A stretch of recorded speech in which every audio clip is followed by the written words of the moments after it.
Control your own drawbridge. You must decide for yourself to whom and when you give access to your interior life. For years you have permitted others to walk in and out of your life according to their needs and desires. Thus you were no longer master in your own house, and you felt increasingly used. So too you quickly became tired, irritated, angry, and resentful. Think of a medieval castle surrounded by a moat. The drawbridge is the only access to the interior of the castle. The lord of the castle must have the power to decide when to draw the bridge and when to let it down. Without such power, he can become the victim of enemies, strangers, and wanderers. He will never feel at peace in his own castle. It is important for you to control your own drawbridge. There must be times when you keep your bridge drawn and have the opportunity to be alone, or only with those to whom you feel close. Never allow yourself to become public property, where anyone can walk in and out at will. You might think that you are being generous in giving access to anyone who wants to enter or leave, but you will soon find yourself losing your soul. When you claim for yourself the power over your drawbridge, you will discover new joy and peace in your heart, and find yourself able to share that joy and peace with others. Avoid all forms of self-rejection. You must avoid not only blaming others, but also blaming yourself. You are inclined to blame yourself for the difficulties you experience in relationships. But self-blame is not a form of humility. It is a form of self-rejection, in which you ignore or deny your own goodness and beauty. When friendship does not blossom, when a word is not received, when a gesture of love is not appreciated, do not blame it on yourself. This is both untrue and hurtful. Every time you reject yourself, you idealize others. You want to be with those whom you consider better, stronger, more intelligent, more gifted than yourself. Thus you make yourself emotionally dependent, leading others to feel unable to fulfill your expectations and causing them to withdraw from you. This makes you blame yourself even more, and you enter a dangerous spiral of self-rejection and neediness. Avoid all forms of self-rejection. Acknowledge your limitations, but claim your unique gifts, and thereby live as an equal among equals. That will set you free from your obsessive and possessive needs and enable you to give and receive true affection and friendship. Take up your cross. Your pain is deep, and it won't just go away. It is also uniquely yours because it is linked to some of your earliest life experiences. Your call is to bring that pain home. As long as your wounded part remains foreign to your adult self, your pain will injure you as well as others. Yes, you have to incorporate your pain into yourself and let it bear fruit in your heart and the hearts of others. This is what Jesus means when he asks you to take up your cross. He encourages you to recognize and embrace your unique suffering and to trust that your way to salvation lies therein. Taking up your cross means, first of all, befriending your wounds and letting them reveal to you your own truth. There is great pain and suffering in the world, but the pain hardest to bear is your own. Once you have taken up that cross, you will be able to see clearly the crosses that others have to bear, and you will be able to reveal to them their own ways to joy, peace, and freedom. Keep trusting God's call. As you come to realize that God is beckoning you to a greater hiddenness, do not be afraid of that invitation. Over the years, you have allowed the voices that call you to action and great visibility to dominate your life. You still think, even against your own best intuitions, that you need to do things and be seen in order to follow your vocation.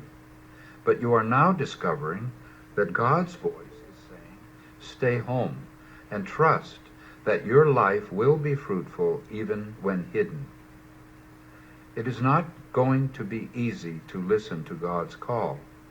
Your insecurity, your self-doubt, and your great need for affirmation make you lose trust in your inner voice and run away from yourself. But you know that God speaks to you through your inner voice, and that you will find joy and peace only if you follow it. Yes, your spirit is willing to follow, but your flesh is weak. You have friends who know that your inner voice speaks the truth, and who can affirm what it says. They offer you the safe space where you can let that voice become clearer and louder. There will be people who will tell you that you are wasting your time and talents, that you are fleeing from your true responsibility, that you fail to use the influence you have. But don't let yourself be misled. They do not speak in God's name. Trust the few who know your inner journey and want you to be faithful to it. They will help you stay faithful to God's call. Claim the victory. You are still afraid to die. That fear is connected with the fear that you are not loved. Your question, "Do you love me?" and your question, "Do I have to die?" are deeply connected. You asked these questions as a little child, and you are still asking them. As you come to know that you are loved fully and unconditionally, you will also come to know that you do not have to fear death. Love is stronger than death. God's love was there for you before you were born, and will be there for you after you have died. Jesus has called you from the moment you were knitted together in your mother's womb. It is your vocation to receive and give love. But from the very beginning you have experienced the forces of death. They attacked you all through your years of growing up. You have been faithful to your vocation, even though you have often felt overwhelmed by darkness. You know now that these dark forces will have no final power over you. They seem overwhelming, but the victory is already won. It is the victory of Jesus, who has called you. He overcame for you the power of death, so that you could live in freedom. You have to claim that victory and not live as if death still controlled you. Your soul knows about the victory, but your mind and emotions have not fully accepted it. They go on struggling. In this respect, you remain a person of little faith. Trust the victory, and let your mind and emotions gradually be converted to the truth. You will experience new joy and new peace as you let that truth reach every part of your being. Don't forget, victory has been won. The powers of darkness no longer rule. Love is stronger than death. Face the enemy. As you see more clearly that your vocation is to be a witness to God's love in this world, and as you become more determined to live out that vocation, the attacks of the enemy will increase. You will hear voices saying, "You are worthless, you have nothing to offer, you are unattractive, undesirable, unlovable." The more you sense God's call, the more you will discover in your own soul the cosmic battle between God and Satan. Do not be afraid. Keep deepening your conviction that God's love for you is enough, that you are in safe hands, and that you are being guided every step of the way. Don't be surprised by the demonic attacks. They will increase. But as you face them without fear, you will discover that they are powerless. What is important is to keep clinging to the real, lasting, and unambiguous love of Jesus. Whenever you doubt that love, return to your inner spiritual home and listen there to love's voice. Only when you know in your deepest being that you are intimately loved can you face the dark voices of the enemy without being seduced by them. The love of Jesus will give you an ever clearer vision of your call, as well as of the many attempts to pull you away from that call. The more you are called to speak for God's love, the more you will need to deepen the knowledge of that love in your own heart. The farther the outward journey takes you, the deeper the inward journey must be. Only when your roots are deep can your fruits be abundant. The enemy is there, waiting to destroy you, but you can face the enemy without fear when you know that you are held safe in the love of Jesus. Continue seeking communion. A desire for communion has been part of you since you were born. The pain of separation, which you experienced as a child and continue to experience now, reveals to you this deep hunger. All your life you have searched for a communion that would break your fear of death. This desire is sincere. Don't look on it as an expression of your neediness or as a symptom of your neurosis. It comes from God and is part of your true vocation. Nonetheless, your fear of abandonment and rejection is so intense that your search for communion is often replaced by a longing for concrete expressions of friendship or affection. You want deep communion, but you end up looking for invitations, letters, phone calls, gifts, and similar gestures. When these do not come in the way you wish, you start distrusting even your deepest desire for communion.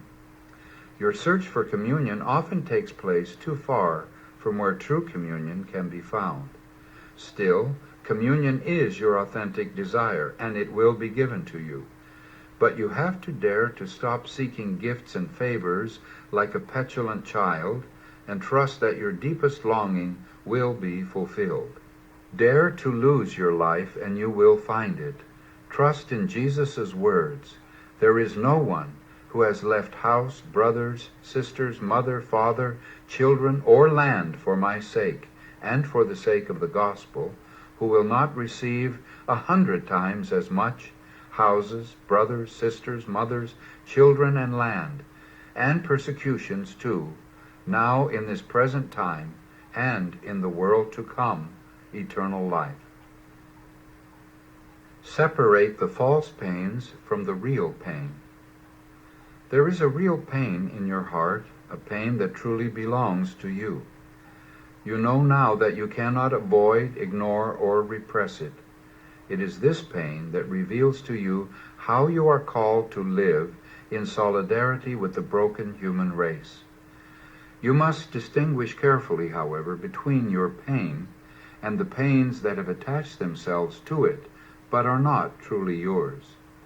When you feel rejected, when you think of yourself as a failure and a misfit, you must be careful not to let these feelings and thoughts pierce your heart. You are not a failure or a misfit. Therefore, you have to disown these pains as false. They can paralyze you and prevent you from loving the way you are called to love. It is a struggle to keep distinguishing the real pain from the false pains.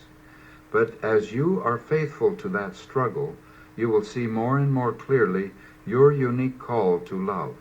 As you see that call, you will be more and more able to claim your real pain as your unique way to glory. Say often, Lord, have mercy. You wonder what to do when you feel attacked on all sides by seemingly irresistible forces, waves that cover you and want to sweep you off your feet. Sometimes these waves consist of feeling rejected, feeling forgotten, feeling misunderstood. Sometimes they consist of anger, resentment, or even the desire for revenge, and sometimes of self-pity and self-rejection.